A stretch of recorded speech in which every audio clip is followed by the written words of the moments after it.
আমরা ওয়েবসাইটের যে ডিজাইনিং করার জন্য আমরা যে ল্যাঙ্গুয়েজ বা ভাষা ব্যবহার করি সেটাকে বলা হয় এইচটিএমএল, তার পূর্ণ রূপ হচ্ছে হাইপার টেক্সট মার্কআপ ল্যাঙ্গুয়েজ।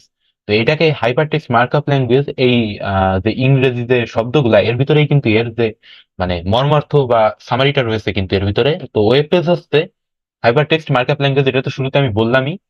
আর এখানে যা হয় আর কি, তো ওয়েবসাইটে আমরা যেগুলো যে অডিও ভিডিও বা অ্যানিমেশন টেক্সট কালার এগুলো দেখতে পাই, যে ওয়েবসাইট তৈরির যত প্রসেস, তো এগুলা কার মাধ্যমে হয়? এইচটিএমএল এর মাধ্যমে হয়ে থাকে। তো আমরা এই অধ্যায় পাঠ শেষে কি কি জানতে পারবো শুরুতে এগুলো একটু দেখে নিই। তো ওয়েব ডিজাইনের ধারণা ব্যাখ্যা করতে পারবো, ওয়েবসাইটের কাঠামো ব্যাখ্যা করতে পারবো, এইচটিএমএল এর ধারণা ব্যাখ্যা করতে পারবো, ওয়েবসাইট পাবলিশ করতে পারবো, অর্থাৎ কিভাবে আমরা একটা ওয়েবসাইট প্রদর্শন করব, ওয়েব পেজ প্রদর্শন করবো ওয়েবসাইটের মাধ্যমে, তো সেটাও পারবো। তো ওয়েব পেজ ডিজাইনিং এ আসি। তো একটা পেজকে আকর্ষণীয় ভাবে ডিজাইন করতে দুই ধরনের আমরা যা ব্যবহার করে থাকি, সেটা হচ্ছে একটা হচ্ছে স্ট্যাটিক পেজ আর একটা হচ্ছে ডাইনামিক। স্ট্যাটিক মানে কি, যেটা হচ্ছে স্থির পেজ। আর ডাইনামিক বলি যদি, সেটা হয় গতিশীল পেজ। যেমন আমরা যদি গুগল বা ফেসবুক বা ইউটিউবে হয় কি, মোস্ট অফ দি টাইম আমরা যদি রিফ্রেশ করি তখন দেখতে পারবো কি, যে 10 সেকেন্ডের ভিতরে নতুন একটা, মানে যে জায়গায় ছিলাম ওই জায়গায় থাকবো না। কারণ কি, কন্টেন্ট কিন্তু সর্বদা কি পরিবর্তন হচ্ছে। তো এই যে ওয়েবসাইট গুলা যার কন্টেন্ট পরিবর্তন হয়, বিশেষ করে গুগল আর ফেসবুক, এগুলা কি ডাইনামিক ওয়েবসাইট বলতে পারবো। এগুলাকে আমাদের ডাইনামিক ওয়েবসাইট। তো ওয়েব ডিজাইনের যে ধারণা, শুরুতে আমরা একটু প্লেন রিড করা দরকার আমাদের। তো শুরু করি। আহ কম্পিউটার ইতিহাসের প্রথম যুগে বড় বড় বিশ্ববিদ্যালয় বা গবেষণাগার বা সরকারি গুরুত্বপূর্ণ প্রতিষ্ঠান যেমন প্রতিরক্ষা বা সেনাবাহিনীর কাছে শুধু কম্পিউটার ছিল। এই কম্পিউটার প্রচুর পরিমাণে হিসাব নিকাশ, গবেষণালব্ধ তথ্য যাচাই বাছাই সংরক্ষণের কাজে ব্যবহার হতো। এখন আসি কে এইগুলার প্রবর্তন করছে, এই চাহিদা থেকে টিম বার্নার্স-লি। তো দেখি, বিভিন্ন ধরনের ডকুমেন্ট বা ফাইল এক কম্পিউটার থেকে অন্য কম্পিউটারে স্থানান্তরের যে চাহিদা তৈরি হয়। মানে এখন তো আমরা ওয়েবসাইট আছি, যে কোনো ফাইল হয়তো সবাই পেয়ে যাচ্ছি। আমরা যদি এক অফিসে কাজ করি 1000 জন, তো সবাই হয়তো একটা ওয়েবসাইটের মাধ্যমে সেটা নিতে পারে লিঙ্কের মাধ্যমে, কিন্তু আগে তো তা সম্ভব ছিল না। এই যে অসম্ভবটা সাধন করছে কে? Tim Berners Lee World Wide Web বা সংক্ষেপে ওয়েব তৈরি করে। তো এই যে ওয়েবসাইটের যে প্ল্যাটফর্মটা, এটা কে তৈরি করছে? Team Berners-Lee. তিনি তখন সুইজারল্যান্ডের সিআরএন নামক একটা গবেষণাগারে কর্মরত ছিলেন। আচ্ছা, তিনি তখন ইংল্যান্ডের একটা গবেষণাগারে কর্মরত ছিলেন। তো এই যে ডট এর অর্থ কি, এটা আমাদের একটু জানা দরকার। আমরা যখন ওই যে আগে ওয়েবসাইটে প্রবেশ করতাম, তখন কি সার্চ ইঞ্জিনের সাথে ডট যেটা আছে এটা কিন্তু আমাদের অ্যাড করা লাগতো। তো আমরা যারা কি অনেক আগে, যেমন 2000 কত 2008 সালের দিকে, যখন এই যে আমরা ইন্টারনেট চালাইছি, যখন ফোনে মানে নর্মাল যে ফোনগুলো আসলো আর কি, মানে সেকেন্ড জেনারেশনের ফোন যেগুলাকে বলে, তো ওইগুলাই কিন্তু কিছু সার্চ দিতে হলে আগে ডট এগুলা দিয়ে নিতে হতো। মানে ওরা কিন্তু নিজের থেকে এইচটিটিপি ওইগুলা কিন্তু প্রোটোকল গুলো নিজেরা অ্যাড করে নিত না। তো এইটার যে অপটিমাইজেশনের কাজটা করছে কে? গুগল। অর্থাৎ কি, অপটিমাইজেশন করার ফলে কি হয়েছে, যদি আপনি কিছু সার্চ করেন তাহলে ওরা নিজের থেকে ওটা নিয়ে নেয়। তো ওয়ার্ল্ড ওয়াইড ওয়েব তো পুরো পৃথিবী তো একটা জালের মতো, তো সেটা বোঝায় আর কি এই ওয়েবসাইট এর মাধ্যমে। তো দেখি, লিখিত তথ্যের নাম দেন হাইপার টেক্সট। আর হাইপার টেক্সট গুলো খুঁজে পাওয়া যাবে বিভিন্ন নেটওয়ার্কের ঠিকানা, যার নাম হবে হাইপার লিঙ্ক। লিখিত তথ্যের বাইরে ছবি, অডিও, ভিডিও জাতীয় তথ্যকে বলা হবে হাইপার মিডিয়া। তো এইগুলা আমাদের জাস্ট একটু মনে রাখতে হবে। এখন আমরা চলে যাই সামনে, দেখি আইপি অ্যাড্রেস। আইপি অ্যাড্রেসটা কি? মানে আইপি অ্যাড্রেস কি, একটা হচ্ছে ঠিকানা, মানে প্রতিটা ডিভাইসের, ইন্টারনেটের সাথে সংযুক্ত প্রতিটা ডিভাইসের একটা ইউনিক বা অদ্বিতীয় নাম বা ঠিকানা থাকে, সেটা হচ্ছে আইপি অ্যাড্রেস।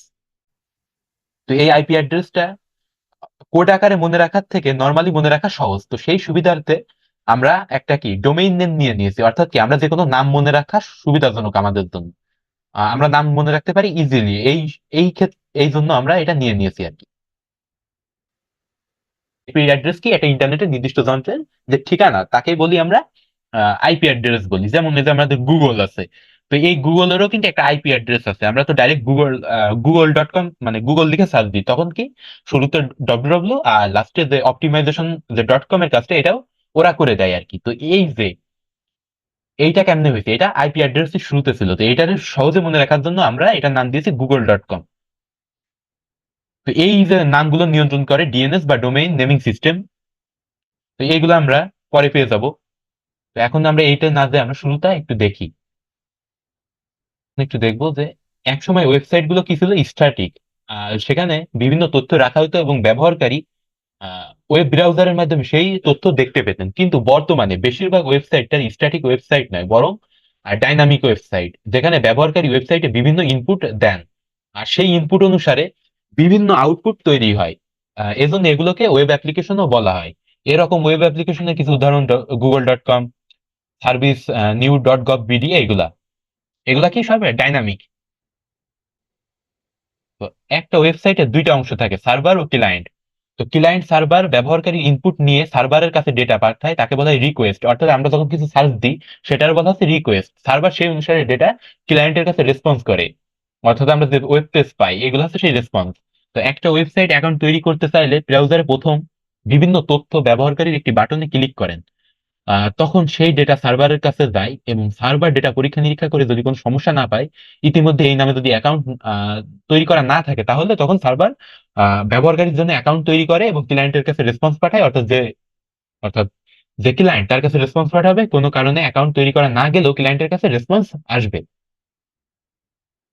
তো এইখানে দেখেন আছে নিচে যে কথাটা আছে, এইচটিএমএল হচ্ছে হাইপার টেক্সট মার্কআপ ল্যাঙ্গুয়েজ।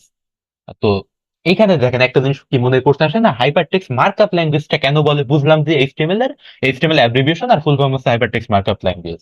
এই যে মার্কআপ, এই মার্কআপের বাংলা হচ্ছে যে অতিরিক্ত। ঠিক আছে, অতিরিক্ত। তো আমরা যখন কোন একটা ওয়েবসাইটে কোন একটা পেজ তৈরি করতে যাই, তখন এইচটিএমএল এ কিন্তু আমাদের অনেক বেশি লেখা লাগে, বাট শো হয় কিন্তু খুবই কম। মানে বডির ভিতরে যে সাইটটা আছে, হেডের নিচে বা বডির ভিতরে যে সাইটটা আছে, অনলি ওইটুকু কিন্তু প্রদর্শিত হয়। তো এই যে কম পরিদর্শিত হয় বাট লেখা হয় বেশি, এটা কি? এই জন্য এটার বলা হচ্ছে হাইপার টেক্সট মার্কআপ ল্যাঙ্গুয়েজ। আরেকটা জিনিস মনে রাখতে হবে, এটা কিন্তু সি প্রোগ্রামিং এর মতো প্রোগ্রামিং ল্যাঙ্গুয়েজ না, এটা কি মার্কআপ ল্যাঙ্গুয়েজ। এটা কিন্তু খুব ভালোভাবে মনে রাখতে হবে। তো শুধু এইচটিএমএল ব্যবহার করে ওয়েবসাইট তৈরি করা গেলে ওয়েবসাইটটি আরো আকর্ষণীয় ও সুন্দরভাবে উপস্থাপন করার জন্য সিএসএস, যার পূর্ণরূপ হচ্ছে ক্যাসকেডিং স্টাইল শিট, আধুনিক সব ওয়েবসাইটে এইচটিএমএল সিএসএস ব্যবহার করা হচ্ছে। অর্থাৎ সিএসএস কি বর্তমান যে আধুনিক, তো সেক্ষেত্রে ক্যাসকেডিং স্টাইল শিট ব্যবহার করা হচ্ছে। তো ওয়েবসাইটের যে কাঠামোগুলো আমরা এখন দেখে নেব, ওয়েবসাইটের কাঠামোগুলো। ওয়েবসাইটের কাঠামো তো দেখি এখানে। একটা ওয়েব সাইটে বা এক বা একাধিক পেজ থাকে। সাধারণত একেবারে প্রথম যে পৃষ্ঠা থাকে তাকে বলা হয় হোম পেজ। ঠিক আছে, একেবারে প্রথমেই যে আমরা সার্চ করলে যে পেজটা শো করে সেটা হচ্ছে হোম পেজ। এছাড়া ওয়েবসাইটের ধরন অনুযায়ী ওয়েবসাইটে বিভিন্ন পেজ থাকে। আর অডিও ভিডিও শেয়ারিং ওয়েবসাইটে এক একটি অডিও ভিডিওর জন্য এক একটি পেজ থাকতে পারে। আবার এক একজন ব্যবহারকারী নিজস্ব একটা পেজও থাকতে পারে। আবার ব্লগ জাতীয় ওয়েবসাইটে প্রতিটি ব্লগ পোস্টের জন্য একটা পেজ থাকে, আর যারা ব্লগ লেখালেখি করে এদেরকে বলা হয় ব্লগার। আর এছাড়া বিভিন্ন ওয়েবসাইটে কিছু পরিচালিত পেজ থাকে, যেমন কন্ট্যাক্ট আস, অ্যাবাউট আস, এগুলো দেখবেন লেখা থাকে সাইডে। তো এগুলা কি এক্সট্রা যে পেজগুলো থাকে সেগুলা। তো এইচটিএমএল নিয়ে কাজ করতে হলে আমাদের প্রথমে একটা ফাইল তৈরি করতে হবে। যে কোনো নাম দিলেই চলবে। এক্সটেনশন হবে ডট এইচটিএমএল, মাইপেজ ডট এইচটিএমএল। এই ফাইলের মধ্যে এইচটিএমএল কোডগুলা লিখতে হবে আমার। আর কোডগুলো কেমনে লেখা হয় আমরা তো জানি, ট্যাগের ভিতরে লেখা হয় আর কি। যে কোনো কিছু যেমন হেড লিখলে সেটা কিন্তু ট্যাগের ভিতর দিতে হয়, স্টার্ট ট্যাগ আর ক্লোজ ট্যাগ বা এন্ডিং ট্যাগ। তো ফাইলটি ব্রাউজার দিয়ে খোলা হবে, তাহলে একটা ফাঁকা পেজ দেখা যাবে, কারণ ফাইলটিতে এখনো কিছু লেখা হয়নি। তো আপনারা লিখবেন, তারপরে কিন্তু এই ফলাফল আসবে। তো ট্যাগ গুলো ঠিকভাবে লিখতে পারলে ফলাফলটা আসবে আশানুরূপ। তো এইচটিএমএল ফাইল এডিট করার জন্য কোনো একটা টেক্সট এডিটর ব্যবহার করলেই চলবে, যেমন নোটপ্যাড বা নোটপ্যাড প্লাস প্লাস বা সাবলাইম টেক্সট। তো নোটপ্যাড কিন্তু আমাদের কম্পিউটারে থাকে জেনারেলি। তো এইচটিএমএল এর যে উপাদানগুলো আছে আর কি, তো এখন আমরা দেখবো এইচটিএমএল এর উপাদান। তো একটি বইয়ে সাধারণত কি কি অংশ থাকে সেটা বিবেচনা করা হবে, যে হেডিং, সাবহেডিং, অনুচ্ছেদ বা বডি, যেটা ঠিক আছে প্যারাগ্রাফ। তো এই প্যারাগ্রাফে বলা হবে কি বডি, বডির ভিতরে থাকবে প্যারাগ্রাফ। তো হেডিং আপনার কিন্তু দিয়ে নিতে হবে উপরে, আর সাবহেডিং এরকম থাকবে। তো এখানে বলা হচ্ছে কি থাকবে, শুরুতে বলা হয়েছে কি শিরোনাম বা হেডিং থাকবে, সাব হেডিং থাকবে, অনুচ্ছেদ বা প্যারাগ্রাফ থাকবে। তো এগুলো কেমন থাকে, কেন আমরা শুরুতে দেখি না যে ডট টাইপ এইচটিএমএল ডট বা ডট এইচটিএমএল দিয়ে শুরু হয়।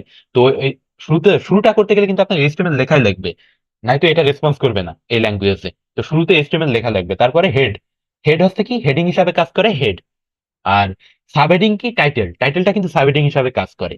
আর অনুচ্ছেদ বা যে প্যারাগ্রাফের কথা বলছে এটা কিন্তু বডির ভিতরে থাকে আর কি। আর সবগুলো যখন আমরা শেষ করি তখন কিন্তু ক্লোজিং ট্যাগ দিয়ে শেষ করি আর কি।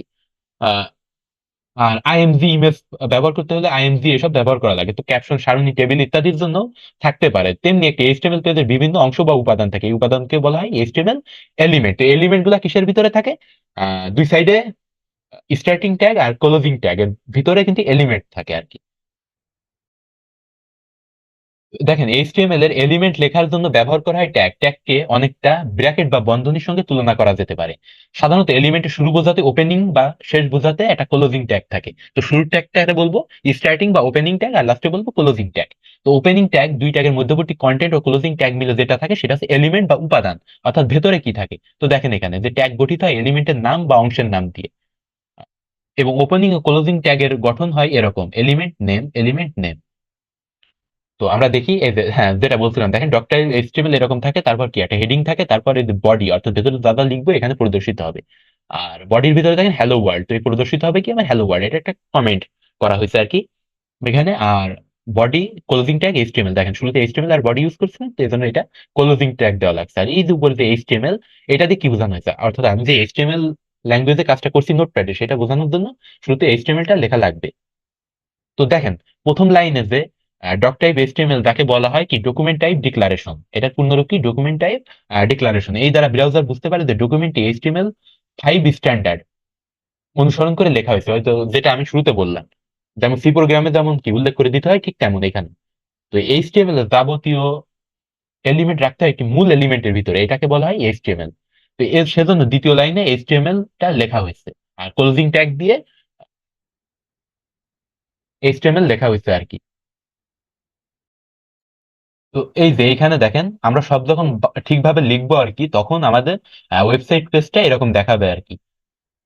তো দেখেন এখানে কি web page menu, navigation menu আছে, ব্রাউজারের যে ট্যাব আছে, বুকমার্ক আছে, সার্ভার আছে, হেডিং আছে। তো এইগুলা কেমনে তৈরি হয়েছে, আমরা এইচটিএমএল ল্যাঙ্গুয়েজ লেখার মাধ্যমে এগুলা করছি। আর এই দেখেন ওয়েব পেজে ছবি বা ইমেজ বা অডিও বা ভিডিও, এই যে সঙ্গীত, এগুলো অ্যাড করছি কেমনে, তো এইচটিএমএল ল্যাঙ্গুয়েজের মাধ্যমে। তো হেডিং জিনিসটা কি, হেডিং বলতে বোঝায় শিরোনাম বা টাইটেল, যেটা বা সাবটাইটেল নামে আমরা চিনি। তো হেডিং ট্যাগ কি 6টা, তো H1 হচ্ছে কি সবচেয়ে বড় হেডিং ট্যাগ, আর H6 হচ্ছে কি সব থেকে ছোট হেডিং ট্যাগ আমাদের। তো এখানে দেখেন সেগুলোর কথা আর কি বলছে। তো H1 দেখেন একটু বড় হয়েছে, H2 দেখেন একটু ছোট, H6 সব থেকে ছোট হবে আর কি। যখন প্রদর্শন হবে তখন কিন্তু ছোট হবে। তো দেখি প্রদর্শন কোথায় হয়েছে, দেখেন H1 লিখছে যে জায়গায়, সেটা দেখেন সব থেকে বড় হয়েছে, আর H6 দেখেন সব থেকে ছোট হয়েছে। তো এইভাবে এই বিষয়গুলো আমাদের একটু মনে রাখতে হবে ভেতরে। হ্যালো ওয়ার্ল্ড, এটা হচ্ছে কি নর্মালি লেখা হবে, তাই প্যারাগ্রাফ প্যারাগ্রাফ যেমন লেখা থাকে, অনুচ্ছেদ বা প্যারাগ্রাফ যেভাবে লেখা হয় সেটা বোঝানো হচ্ছে আর কি। তো এটা এখনো বিষয় আসেনি, তো টেক্সট ফরম্যাটিংটা আমরা কিভাবে করবো আর কি। তো বিভিন্ন ট্যাগের মাধ্যমে অবশ্যই টেক্সট ফরম্যাটিং করব। তো দেখি টেক্সটের সাধারণত ফরম্যাটিং এর মধ্যে আছে বোল্ড করা, ইটালিক করা, আন্ডারলাইন করা। আর এইসব যে এলিমেন্টের যে ব্যবহারগুলো আছে এগুলা কি বোল্ড করা, আন্ডারলাইন করা, এগুলা। তো দেখি টেক্সট ফরম্যাটিং, তো কোনো কিছু বোল্ড করতে হলে এবার কিন্তু আমাদের বি ইউজ করতে হয় বোল্ড করতে হলে, আর প্যারাগ্রাফ বা অনুচ্ছেদের মতো লিখতে হলে তার সেখানে পি ইউজ করতে হয়। এইখানে দেখেন বি ইউজ করা হয়েছিল প্যারাগ্রাফ, তাহলে লেখাটা হবে কি নর্মাল যেমন অনুচ্ছেদ লেখা হয়, নর্মাল যেমন অনুচ্ছেদ লেখা হয়, আর এটা কি বোল্ড হবে, এই জন্য দেখেন ভিতরে বি ছিল, আর বি এর ক্লোজিং ট্যাগ ছিল। তো এইচটিএমএল পুরাটাই কিন্তু সহজ আছে আমাদের। তো এইচটিএমএল কঠিন কিছু নেই, এটা কিন্তু মুখস্থ, এইচটিএমএল মেনলি মুখস্থ করতে হবে। আর হাইপার টেক্সট মার্কআপ ল্যাঙ্গুয়েজ কেন বলা হয় তো দেখছেন। তো হ্যাঁ সেটা নিয়ে আরেকবার বলে দিই, যখন বললাম আর কি, দেখেন এখানে লিখছে কত, আমাদের যে নোটপ্যাডে লিখছে কত, এতখানি লিখছে, বাট অ্যান্সার আসছে কত মাত্র দেখেন 4 লাইন, অথচ লিখছে কত 1 2 3 4 5 6 7 8 9 10 11 12। তো 12 লাইন লিখে অর্থ 4 লাইন আসছে। তো এই যে এই জন্য মার্কআপ, অর্থাৎ অতিরিক্ত লিখি কম পাই। তো এটা হচ্ছে এইচটিএমএল হাইপারটেক্সট মার্কআপ ল্যাঙ্গুয়েজ। তালিকা বা লিস্ট তৈরির জন্য হ্যাঁ কিছু লিস্ট থাকে আমাদের, order list, unorder list. UL কি আনঅর্ডার লিস্ট, আর ওএল কি অর্ডার লিস্ট। এখানে দেখেন লিস্ট ডেমো টাইটেল, তারপরে ছিল কি লিস্ট। তো লিস্টের পরে ঢাকা, তো এইগুলা কি আনঅর্ডার লিস্ট, এদের জন্য দেখেন ইউএল ছিল, অর্থাৎ কি এগুলা 1 2 3 আকারে আসবে না, এগুলা কি হয়তো বর্গ আকারে আসবে বা বুলেট আকারে আসবে। এখানে দেখেন বুলেট আকারে আসছিল, এখানে কি বুলেট বুলেট চিহ্ন আকারে আসছে, কারণ কি এগুলো আনঅর্ডার। অর্ডার কি, অর্ডার হচ্ছে ধারাবাহিক 1 2 3 4, এগুলো হচ্ছে অর্ডার, এইগুলো দেখেন আনঅর্ডার লিস্ট। কিন্তু অর্ডার লিস্ট ওএল কখন আসবে, তো আমরা সেখন দেখবো যখন পাবো এখন। হাইপার লিঙ্কের কাজটা কি, হাইপার লিঙ্কের মাধ্যমে একটা পেজের সাথে অন্য পেজকে যে ইন্টারকানেক্টেড করার যে কাজটা, এটা করতে পারি আমরা AHREF নামে যেটা আছে, যে হাইপার যেটা হচ্ছে হাইপার লিঙ্কের কাজ। এখানে দেখেন AHREF, ঠিক আছে? তো এইটাকে হাইপার লিঙ্ক আমরা করতে পারি। তো হাইপার লিঙ্কের মাধ্যমে এক পেজকে অন্য পেজের সাথে কিভাবে আমরা লিঙ্ক করব, তো সেটা করা যায় এই হাইপার লিঙ্ক ট্যাগের মাধ্যমে। এটা কিন্তু একটা গুরুত্বপূর্ণ ট্যাগ আমাদের। তো এই দেখেন, এখানে হাইপার লিঙ্কের কাজটা করছে এখানে। ছবি বা ইমেজের ক্ষেত্রে এখানে দেখেন ইমেজ ট্যাগ আইএমজি, এটা এটা কিন্তু লাগে, ঠিক আছে? Image tag. তো এই দেখেন আইএমজি এসআরসি এটা ইউজ করছে, অর্থাৎ সোর্স। আইএমজি এসআরসি মানে কি, সোর্সটা বলে দিচ্ছে, ঠিক আছে? তো ইমেজ ডট জেপিজি এটা হচ্ছে সোর্স উল্লেখ করছে, ইমেজের যেটা সোর্স। তো এই ট্যাগটা আপনার কাছে কিন্তু জটিল মনে হতে পারে, কিন্তু এটা কিন্তু একেবারেই কোনো জটিল ট্যাগ না। তো এর মাধ্যমে ইউজারকে খুব কম জিনিসের মধ্যে থেকে বেশি তথ্য দেওয়া সম্ভব। আর ইউজারের আকর্ষণের জন্য কিন্তু ইমেজ ট্যাগটা আমরা মেইনলি ব্যবহার করে থাকি, ইউজারের আকর্ষণের জন্য। আর এখানে যে সোর্স এসআরসি আছে, এটা কি ছবির লোকেশন, অর্থাৎ ছবি কোন ফোল্ডারে আছে সেটার জন্য ওইটা ব্যবহার করা হয়েছে এসআরসি। এই যে এসআরসি সোর্স বা সংক্ষিপ্ত রূপ। আশা করি বুঝতে পারছেন। এই দেখেন পাথ, ছবির পুরো পাথ বসাতে হবে এখানে, ঠিক আছে? যে এটা কোথায় আছে।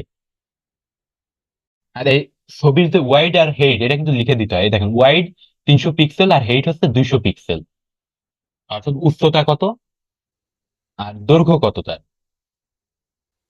তো সারণী বা টেবিল দেখবো যে কেমনে টেবিল আনবো এইচটিএমএল এ ব্যবহার করে। দেখবো এইচটিএমএল সারণী। তো এইচটিএমএল এ টেবিলে কি রো থাকে, কলাম থাকে। তো রো কোনগুলা? আহ রো বলবো আমরা উলম্ব বা উপর থেকে যেগুলো হবে সেগুলো হচ্ছে কলাম। অর্থাৎ আমরা যদি এই বরাবর চলে যাই, দেখাই, আমরা যদি এই বরাবর চলে যাই এইটা হবে আমার কলাম। আর আড়াআড়ি যদি এই বরাবর চলে যাই এইগুলো হবে আমার রো। তো দেখি নিচে গেলে বুঝতে পারবো যে কোনগুলার কথা বলতেছি। তো এইগুলো হচ্ছে আমার কি, রো।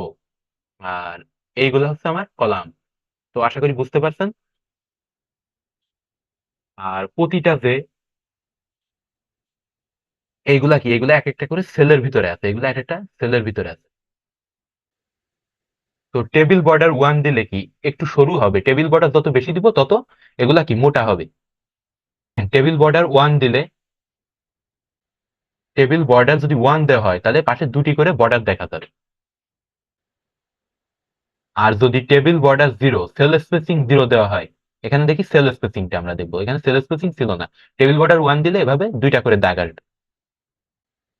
তো টেবিলের উপরে একটা ক্যাপশন রয়েছে, টেবিলের উপরে রয়েছে কি একটা ক্যাপশন, এইটা বিল সামারি।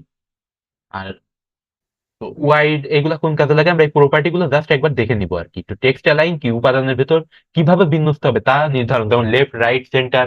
আবার কালার, রং কেমন হবে, ব্যাকগ্রাউন্ড কালার। উপাদানের পেছনের পর্দার রং কেমন হবে। আবার হাইট, উপাদানের উচ্চতা কেমন হবে, ফন্ট কেমন হবে, মার্জিন।